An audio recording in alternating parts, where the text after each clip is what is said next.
Good morning, Sovereign Jane Jenkins here. So, the number one reason that I chose to be a virtuous woman had nothing to do with religion.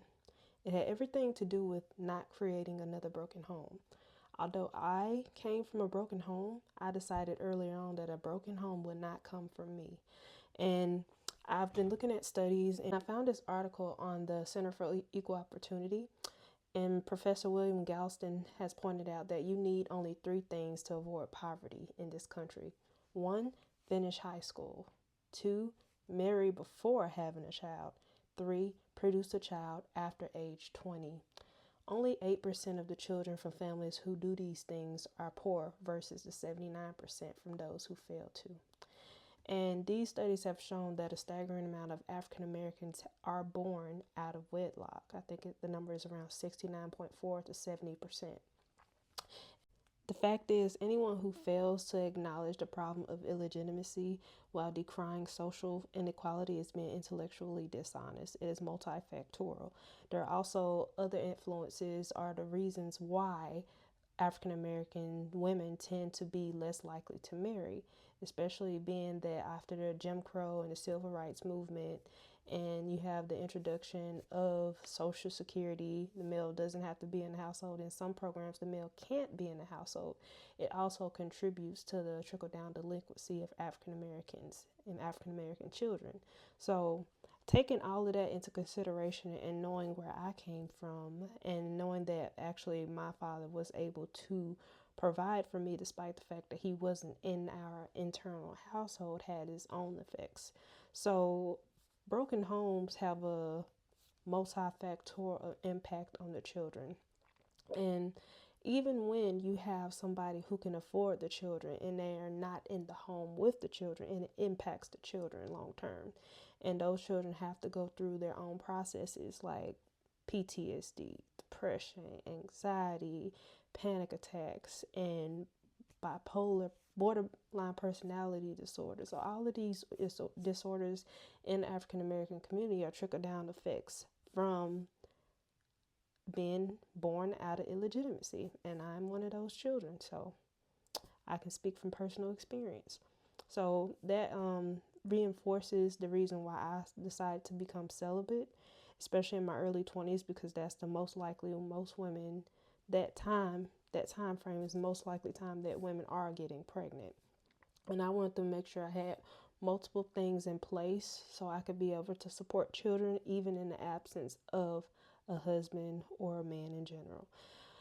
So sometimes healing means you do the opposite of what you came from and what you saw. And you have to acknowledge the fact that what you saw growing up had a negative or a positive impact on you. And you have to analyze and repack, reshape, unpack, and all these things in order to have a healthy and healing environment for your own children. And that's my goal, is to have a healthy and healing environment for my own children. And I think that contributes to society in a positive way at large because it decreases the amount of delinquency within the African American community. And the staggering illegitimacy rates are so central to the cause of social pathologies, especially for African Americans. One would expect the problem to be widely known and discussed, but the problem goes deeper than that. Over half the public and 70% of those under 35 think no shame should be attached to having out of wedlock children. And this study also found that a child is the parents. A child is the mother and father in the relationship. And this study found that women who've had children and had to do everything all by themselves and had to do the work alone, their child's economic well-being and their intellectual growth is stunted, especially earlier on because they're coming from a household that's already handicapped by the resources going to that child because that parent hasn't had the chance to aggregate their own independent resources. So when the illegitimacy rate of blacks is more than triple of whites, there will continue to be huge gaps in aggregate achievements, pathologies of the two groups. So the fact is, anyone that fails to acknowledge the illegitimacy while decrying social inequality is not being intellectually honest because there are things that we can't control, especially if we're in the US and you're a woman today, we can't control who goes in and who goes out. of our bodies, and it is up to us to make that make that distinction of what we want for our lives, and if we want to be intentional or we want to throw caution to the wind and actually just go day by day and just live our lives as if there are no consequences of tomorrow. But if you want to contribute to society in a positive way, you will want to bring healthy children into a healthy environment to be able to have them become successful. I'm not saying there aren't exceptions to the rule and that children born outside of wedlock have not reached exceptional standards within the African American community. But what I am saying, they're more likely to not do that based on the studies and the facts and the statistics. So be intentional about your life, choose wisely, and do the work. Because sometimes we have to do a huge amount of work on ourselves in order to make informed decisions that are going to impact the rest of our lives. So if you're African American, just keep this in mind when you are in the act of procreating, because it's more than just a high for the moment. And that means being very quick to get dishonest and distrustful men out of your life and out of your ear once you discern that they are not being truthful. Because the last thing you want to do is end up pregnant and having a child for someone who does not see you and value as the woman that you are.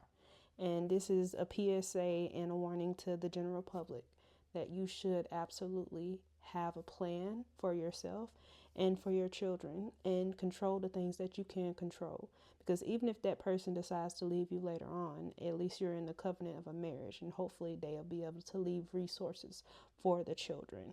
And at the end of the day, it's about the children because they're our tomorrow. And this is my book, P Policy, and it's about setting boundaries and maintaining self-respect. It's a self-help book, and it focuses on the coming of age of young women. And if you are in college or in high school, this is the book for you. Or if you know somebody that's going through that process and are feeling themselves and are coming of age, then this is the book for you, okay? Self-respect, boundaries. Those are the things that are going to protect you in this world. Nothing else. And you have to develop that for yourself because you make decisions for yourself. So check the book out. I'm going to be putting the actual website below, and I'm going to have the link, and it's also available on Amazon, guys. So check it out.